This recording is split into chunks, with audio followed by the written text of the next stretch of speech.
Bismillahirrahmanirrahim. Assalamualaikum warahmatullahi wabarakatuh. Perkenalkan, nama saya Muazzam Hairi dengan NIM 2002-02092, kelas 4B Hukum Keluarga Islam, Fakultas Syariah Universitas Islam Negeri Mataram, dengan tugas mata kuliah Sosiologi Hukum dan Antropologi Hukum. Dosen pengampu Ibu Profesor Dr. Hajah Adnur Datun MA PhD. Jadi saya mengambil judul buku dengan pengantar antropologi hukum. Nama pengarangnya Profesor Haji Hilman Hadi Kusuma SH. Isi dari buku pengantar antropologi hukum ini, buku ini membahas konsep-konsep hukum masyarakat sederhana, pembahasan ciri-ciri hukum serta kasus-kasus perselisihan pada masyarakat sederhana di luar Indonesia. Kemudian diurutkan pula hasil seminar antropologi hukum yang pernah diadakan di Jakarta. Yaitu kelebihan dan kekurangan buku. Yang pertama itu kelebihan buku. Dari buku ini kita dapat mengetahui apa itu dari antropologi hukum, dari pengertiannya, terus metode pendekatannya, dan penjelasan dari buku ini sangat rinci. Kekurangan dari buku ini itu footnote-nya itu tidak ada gitu. Biografi dari penulis juga tidak ada. Selanjutnya, pokok pengertiannya adalah ilmu pengetahuan manusia atau antropos yang bersangkutan dengan hukum. Maksud adalah manusia yang hidup bermasyarakat, gaul antara yang satu dan yang lain, baik masyarakat yang masih sederhana budayanya atau primitif maupun yang sudah modern atau maju. Yang dimaksud adalah budaya hukum, yaitu segala bentuk perilaku budaya manusia yang mempengaruhi atau yang berkaitan dengan masalah hukum. Yang kedua, sifat keilmuan, bahwa antropologi hukum tidaklah bersifat etnosentris, artinya segala sesuatunya hanya diukur menurut ukuran yang berlaku dalam budaya sendiri. Oleh karena antropologi hukum itu adalah sebagai berikut. Yang pertama, antropologi hukum itu tidak membatasi pandangannya pada kebudayaan tertentu. Masyarakat manusia dipelajari dengan cara perbandingan. Antropologi hukum berbeda dari cabang ilmu yang lain karena ilmu ini mempelajari masyarakat sebagai suatu keseluruhan yang utuh, di mana bagian-bagiannya saling bertautan. Yang ketiga, antropologi hukum yang modern tidak lagi memusatkan perhatian hanya pada kekuatan sosial dan hal-hal yang super organis. Yang keempat itu, antropologi hukum tidak memandang masyarakat yang dalam keseimbangan yang mengalami gangguan jika ada penyimpangan, tetapi masyarakat dipandang secara dinamis, sehingga peranan sosial dan hukum tidak terbatas. Yang ketiga itu ruang lingkup.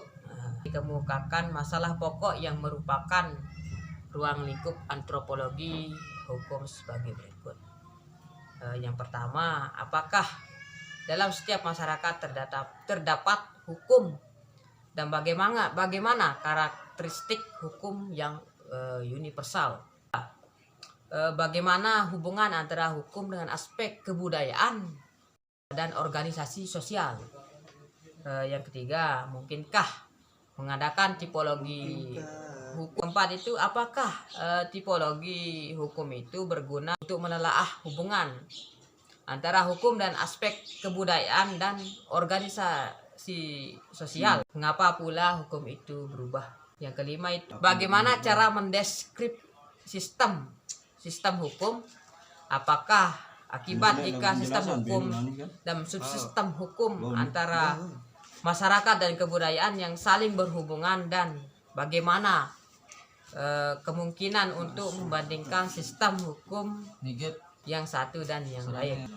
Dengan demikian, saran penelitian atau pengkajian antropologi hukum itu luas dan menyeluruh bahwa antropologi hukum sebagai suatu cabang spesialisasi dan antropologi budaya yang secara khusus menyoroti segi kebudayaan manusia yang berkaitan dengan hukum sebagai alat pengendalian sosial, dan hukum ditekuni adalah hukum dan dalam aneka jenis masyarakat. Selanjutnya itu metode pendekatan.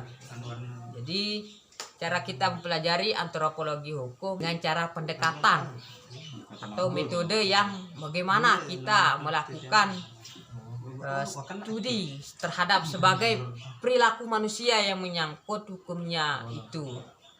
Menurut penulis, cara ilmiahnya dapat dilakukan dengan metode historis, mempelajari perilaku manusia dan budaya hukumnya dengan kacamata sejarah, di mana perkembangan manusia dan hukumnya itu berlaku secara evolusi.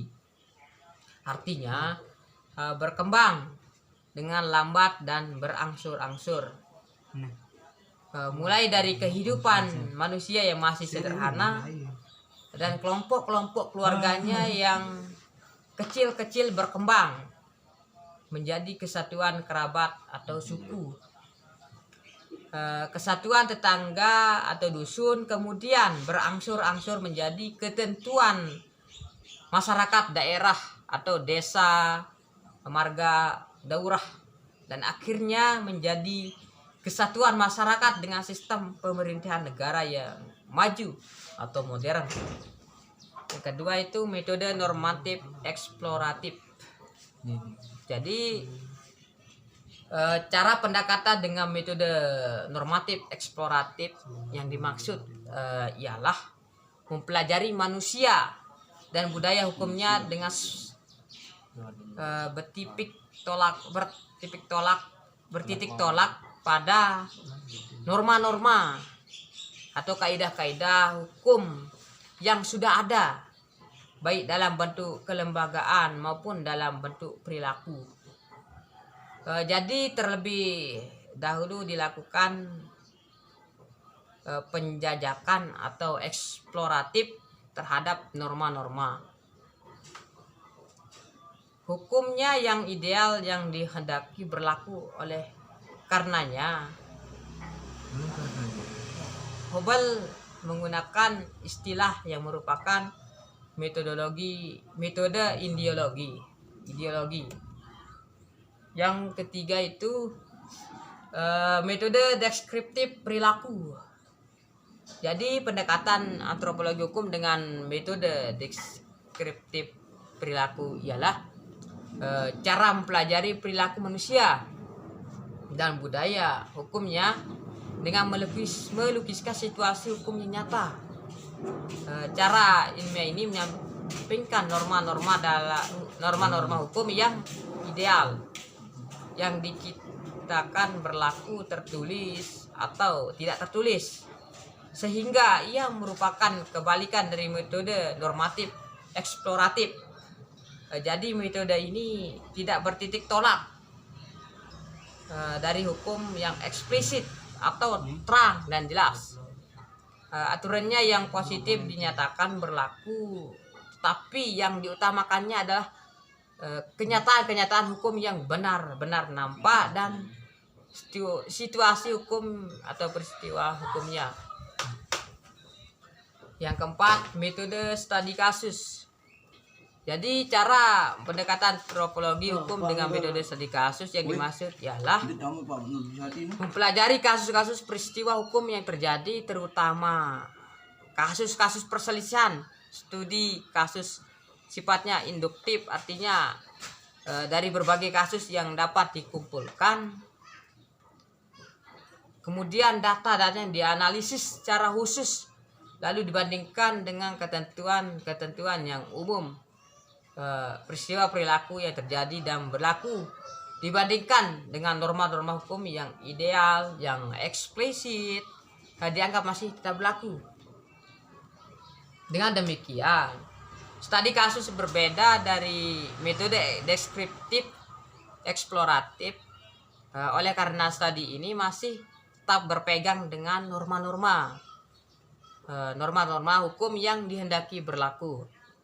Norma-norma hukum yang sudah ada ketentuannya, perilaku-perilaku hukum dalam studi kasus, ia tidak terpangkal tolak, dan norma-norma hukum yang ideal seperti dilakukan dengan pendekatan normatif eksploratif, tetapi norma-norma hukum itu bukan digunakan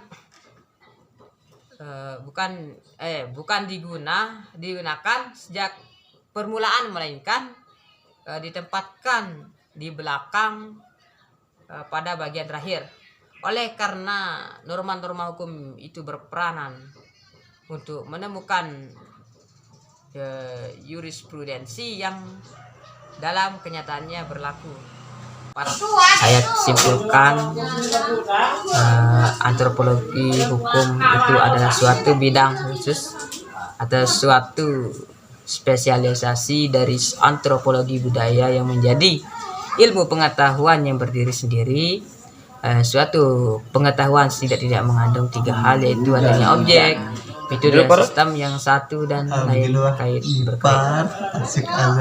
Sifat yang selanjutnya itu keilmuan, sebagaimana dikatakan Pospisil bahwa antropologi hukum tidaklah bersifat etnosentris, artinya tidaklah segala sesuatunya hanya diukur menurut ukuran yang berlaku dalam budaya sendiri. Oleh karena antropologi hukum itu adalah salah satunya, antropologi hukum itu tidak membatasi pandangannya pada kebudayaan tertentu. Masyarakat manusia dipelajari dengan cara perbandingan. Bagaimana sederhananya tahap perkembangan masyarakat sepandutnya dipelajari, di samping masyarakat yang budayanya sudah maju yang tidak dibedakan secara kualitatif. Mungkin itu yang dapat saya sampaikan. Kasih sudah menyimak. Mohon maaf apabila ada kekurangan, kesalahan, mungkin itu yang dapat saya sampaikan. Sekian. Jangan lupa berikan masukan supaya bisa diperbaiki lagi di mana letak kesalahan. Jangan lupa like, comment, and subscribe. Sekian. Wassalamualaikum warahmatullahi wabarakatuh.